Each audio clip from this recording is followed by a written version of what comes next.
আজকে আমরা শুরু করব এমন একটা সত্যি দিয়ে যেটা অনেকেই শুনতে চান না। আপনি যদি মনে করেন যে আপনার অনেক পরিশ্রম আর বাড়তে থাকা স্যালারি আপনাকে কোনোদিন আর্থিক স্বাধীনতা দেবে, তাহলে আপনি আসলে একটা মরীচিকার পেছনে ছুটছেন। আমাদের মতো শিক্ষিত মিডিল ক্লাস মানুষের জীবনের সবচেয়ে বড় ট্র্যাজেডি হলো আমরা যত বেশি রোজগার করি আমাদের আর্থিক ইনসিকিউরিটি যেন ততই বাড়তে থাকে। এর একটা বড় কারণ আছে, আমরা ইনকাম বাড়ানো আর ওয়েলথ তৈরি করা এই দুটো বিষয়কে এক করে ফেলি। ইনকাম হলো এমন টাকা যা কাজ করলে পাওয়া যায়, আর ওয়েলথ বা সম্পদ হলো এমন একটা সিস্টেম যা আপনি কাজ না করলেও আপনার জন্য টাকা তৈরি করে। এখন থেকে 10-15 বছর পরের একটা ছবি কল্পনা করুন। আপনার বয়স এখন 38, আপনার ক্যারিয়ার এখন খুব ভালো যাচ্ছে, আপনার ইনকাম এখন আগের তুলনায় 3 গুণ বেশি, আপনার হাতে একটা লেটেস্ট স্মার্টফোন, দরজার সামনে একটা প্রিমিয়াম গাড়ি আর সুন্দর একটা ফ্ল্যাট। সামাজিকভাবে দেখলে মনে হয় আপনি খুবই সাকসেসফুল, কিন্তু এই সাকসেসের আড়ালে একটা ভয়ঙ্কর সত্য লুকিয়ে আছে। আপনি চাইলেই আপনার কাছ থেকে 1 মাসের ছুটি নিতে পারেন না। আপনার স্যালারি যতটাই বেড়েছে আপনার স্বাধীনতার পথ ততটাই ছোট হয়েছে, কারণ আপনার লাইফস্টাইল মেনটেন করার খরচা আপনার ইনকামের সঙ্গে পাল্লা দিয়ে বেড়েছে। কেন অধিকাংশ মানুষ এই অবস্থায় গিয়ে পৌঁছায়? কারণ তারা সারা জীবন টাইম ফর মানি লুপে আটকে থাকেন। তারা নিজেদের সময় বিক্রি করে টাকা রোজগার করেন, কিন্তু সেই টাকা দিয়ে এমন সব জিনিস কেনেন যা মেনটেন করতে ভবিষ্যতে আরও বেশি খাটতে হয়। একেই বলে গোল্ডেন কেজ বা সোনার খাঁচা। আপনি যদি আজ থেকে কাজ করা বন্ধ করে দেন, তবে আপনার জমানো টাকা দিয়ে আপনার ফ্যামিলি কতদিন চলবে? এই প্রশ্নের উত্তর যদি হয় মাত্র কয়েক মাস, তবে আপনি আসলে দেউলিয়া হওয়ার থেকে মাত্র 1 কদম দূরে দাঁড়িয়ে আছেন। আজকের এই 10-12 মিনিটের মাস্টার ক্লাস আপনাকে শেখাবে কিভাবে এই অদৃশ্য শিকলকে ছিঁড়ে নিজের জন্য একটা মজবুত ফাইন্যান্সিয়াল সিস্টেম তৈরি করবেন।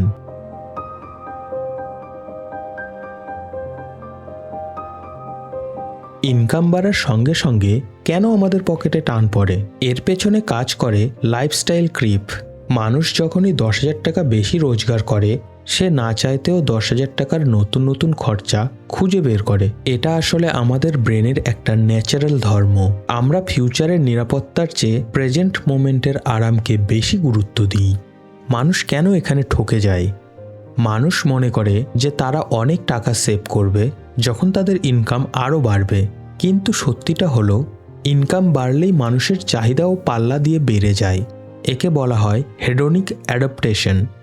আপনি যখন একটা নতুন দামি ফোন কেনেন, প্রথম কয়েকদিন আপনার খুব ভালো লাগে, 10 দিন পর সেটা একটা সাধারণ ফোনের মতনই মনে হয়।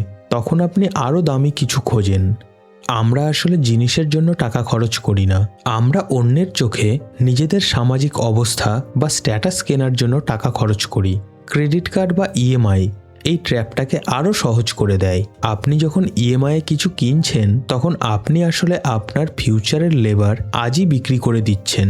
আপনি ওই জিনিসটা কিনছেন না, বরং নিজের জীবনের কয়েক মাসের স্বাধীনতা বা ফ্রিডম বিক্রি করছেন।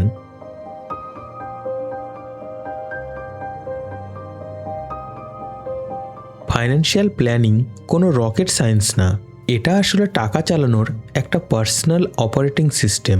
এই সিস্টেমটি 3টি লেয়ার বা স্তরে কাজ করে। লেয়ার 1 প্রোটেকশন বা সুরক্ষা। এটা আপনার সিস্টেমের অ্যান্টিভাইরাস। জীবনের বড় কোনো বিপদ যেন আপনার জমানো টাকা শেষ করে না দিতে পারে, সেটা নিশ্চিত করাই এর কাজ। মানুষ প্রোটেকশনকে শুধু খরচা মনে করে, অথচ এটাই আসল ইনভেস্টমেন্টের ফাউন্ডেশন। লেয়ার 2 স্টেবিলিটি বা স্থায়িত্ব। এর কাজ হলো আপনার বর্তমান ক্যাশ ফ্লোকে শক্ত রাখা। এটা আপনাকে মেন্টালি কারেজ দেয়, যাতে হঠাৎ মার্কেট খারাপ হয়ে গেলেও আপনি প্যানিক না করেন। লেয়ার 3 গ্রোথ বা বৃদ্ধি। এখানে আপনার টাকা আপনার হয়ে কাজ করবে। প্রোটেকশন আর স্টেবিলিটি না বানিয়ে সরাসরি গ্রোথে ঝাঁপ দেওয়া মানে তাস দিয়ে ঘর বানানো, যে কোনো সময় ভেঙে পড়তে পারে।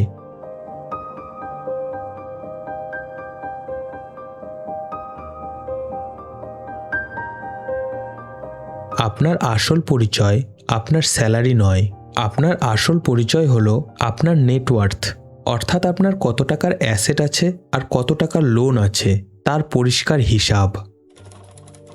এই হিসাব না থাকলে আপনি একটা ফুটো বালতির মতো জীবন কাটাবেন। আপনি যতই জল ঢালুন, বালতি কখনো ভরবে না। আপনি সবসময় একটা অজানা ভয়ের মধ্যে থাকবেন, কারণ আপনি জানেনই না যে আপনার টাকা কোথায় উধাও হচ্ছে। Step 2, budget. আপনার খরচাকে 50-30-20 নিয়মে ভাগ করুন। 50% দরকারি খরচ, 30% শখের খরচ আর 20% বাধ্যতামূলক ইনভেস্টমেন্ট। এই নিয়ম না মানলে আপনি আসলে আপনার আগামী দিনের খাবার আজই খেয়ে ফেলছেন। মাসের শেষে আপনি এক অদ্ভুত স্ট্রেসে ভুগবেন যে আপনার এত পরিশ্রমের টাকা গেল কোথায়। Step 3, emergency fund. আপনার অন্তত 6 মাসের বেঁচে থাকার খরচা আলাদা করে লিকুইড ক্যাশ হিসেবে রাখতে হবে। হঠাৎ করে কোনো এমার্জেন্সি এলে আপনার কষ্টের ইনভেস্টমেন্ট বা জমানো গোল্ড সস্তায় বিক্রি করতে হবে। আপনাকে চড়া সুদে ধার নিতে হবে, যা আপনার ফিউচারকে ডেট ট্র্যাপ বা ঋণের জালে জড়িয়ে দেবে। Step 4, risk transfer. নিজের বড় ফাইন্যান্সিয়াল রিস্ক ইন্স্যুরেন্স কোম্পানির উপর চাপানো। এটা কোনো লাভ করার জায়গা নয়। একটা বড় অসুস্থতা আপনার ফ্যামিলির 20 বছরের জমানো টাকা 1 মাসে শেষ করে দিতে পারে। আপনার অবর্তমানে আপনার সন্তানদের পড়াশোনা আর ফ্যামিলির জীবনযাত্রা একদম স্টপ হয়ে যেতে পারে। স্টেপ 5, গোল। কেন ইনভেস্টমেন্ট করছেন সেটা আগে ঠিক করুন, যেমন রিটায়ারমেন্ট বা চাইল্ড এডুকেশন। যখন টাকার দরকার পড়বে তখন দেখবেন আপনার হাতে সাফিসিয়েন্ট ফান্ডের অভাব রয়েছে। ভুল সময় টাকা ইনভেস্ট করার ফলে আপনি আপনার জীবনের বড় সুযোগগুলো হারিয়ে ফেলবেন। Step 6, asset allocation. সব টাকা এক জায়গায় রাখবেন না। কিছু টাকা ডেট বা ব্যাংকে, কিছু টাকা ইকুইটি বা শেয়ারে, আর কিছু টাকা গোল্ডে রাখুন। কোনো একটা পার্টিকুলার সেক্টর লস দিলে আপনার সব জমানো টাকা শেষ হয়ে যেতে পারে।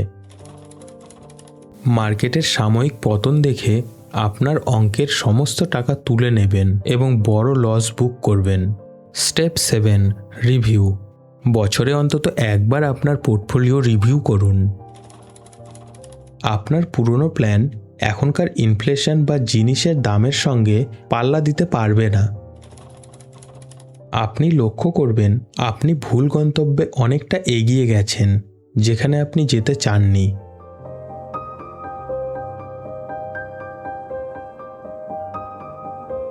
আসুন একটা প্র্যাকটিক্যাল পার্থক্য দেখি।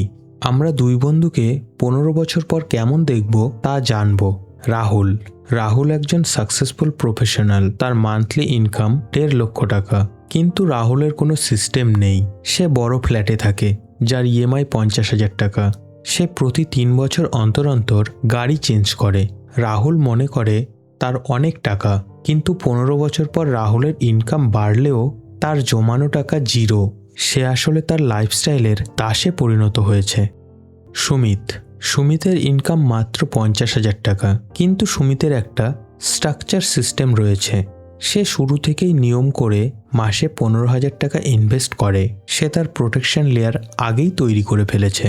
15 বছর পর রেজাল্ট, রাহুলের ইনকাম বেশি হওয়া সত্ত্বেও সে আজ ফাইন্যান্সিয়ালি ইনসিকিওর। কোনো কারণে চাকরি চলে গেলে সে পথে বসবে। অন্যদিকে সুমিতের হাতে আজ কয়েক কোটি টাকার পোর্টফোলিও।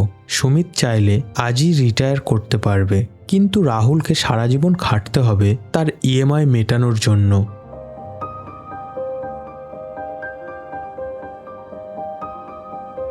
আজ যদি আপনার সংসার চালাতে 1 লক্ষ টাকা লাগে, তবে 7% ইনফ্লেশনে 20 বছর পর ওই একই লাইফস্টাইল মেনটেন করতে আপনার মাসে প্রায় 3.8 লাখ টাকা লাগবে।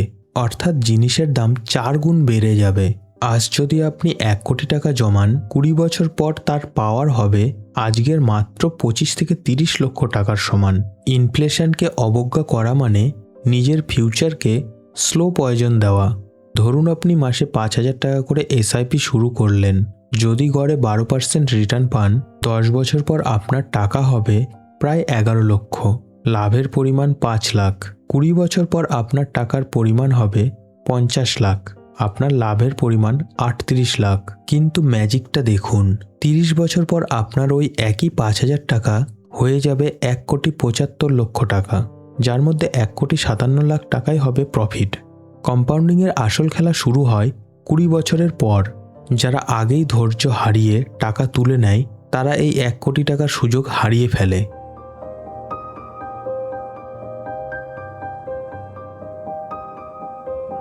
আকাশবাবু মাসে বেশ ভালো টাকা রোজগার করতেন, কিন্তু তিনি ইন্স্যুরেন্সকে টাকা নষ্ট মনে করতেন। হঠাৎ একদিন বড় দুর্ঘটনায় তাকে হসপিটালে ভর্তি হতে হলো। 10 লক্ষ টাকার বিল এলো।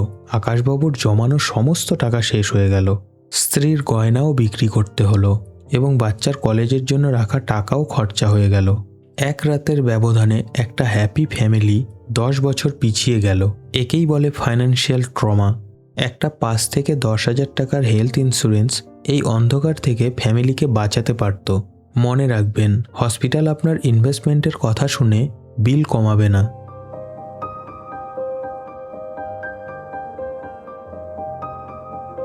মানুষ কেন ফেল করে? কারণ আমরা লিনিয়ার চিন্তা করি। আমরা ভাবি ইনভেস্টমেন্ট খুব জটিল কিছু হবে, অথচ সবচেয়ে সাকসেসফুল ইনভেস্টমেন্ট হলো সবচেয়ে বোরিং ইনভেস্টমেন্ট। আজকের আনন্দকে কালকের জন্য পিছিয়ে দেওয়ার ক্ষমতা যার আছে সেই শেষ পর্যন্ত উইনার হয়। ইনভেস্টমেন্টের বাজারে ধৈর্যই হলো আপনার আসল ক্যাপিটাল। শৃঙ্খলা বা ডিসিপ্লিন উত্তেজনার চেয়ে অনেক বেশি শক্তিশালী। আজকের এই আলোচনাটি কেবল অ্যাডভাইস নয়, এটা আপনার ফাইন্যান্সিয়াল লাইফের সংবিধান। মনে রাখবেন, মার্কেট আপনাকে ধনী করে না, আপনার ডিসিপ্লিন আপনাকে ধনী করে। যারা ভাবেন কাল থেকে শুরু করব, তারা আসলে কোনোদিনই শুরু করতে পারবেন না। হিসাব পরিষ্কার থাকলে ভয় দূর হয়, আর অনিশ্চয়তা জন্ম দেয় দারিদ্র্যের। আপনার স্যালারি কত তা দিয়ে আপনার সাকসেস মাপা যায় না। আপনি কত টাকা নিজের জন্য খাটাতে পারছেন সেটাই আপনার প্রকৃত পাওয়ার। আজকের এই মাস্টার ক্লাস আপনার মাইন্ডসেটকে বদলে দেওয়ার জন্য যথেষ্ট ছিল। আপনার প্রথম কাজ হবে আজই একটা ডায়েরি নিয়ে বসা এবং আপনার ইনকামের প্রতিটি টাকার হিসাব বের করা। এটি ছিল আমাদের এই লার্নিং সিরিজের এপিসোড 1। পরবর্তী পর্বে আমরা 20 থেকে 25 বছর বয়সের মানুষের জন্য বিশেষ মানি ব্লুপ্রিন্ট নিয়ে আসব। আপনার ফাইন্যান্সিয়াল ফ্রিডমের এই যাত্রায় আজই প্রথম পা বাড়ান।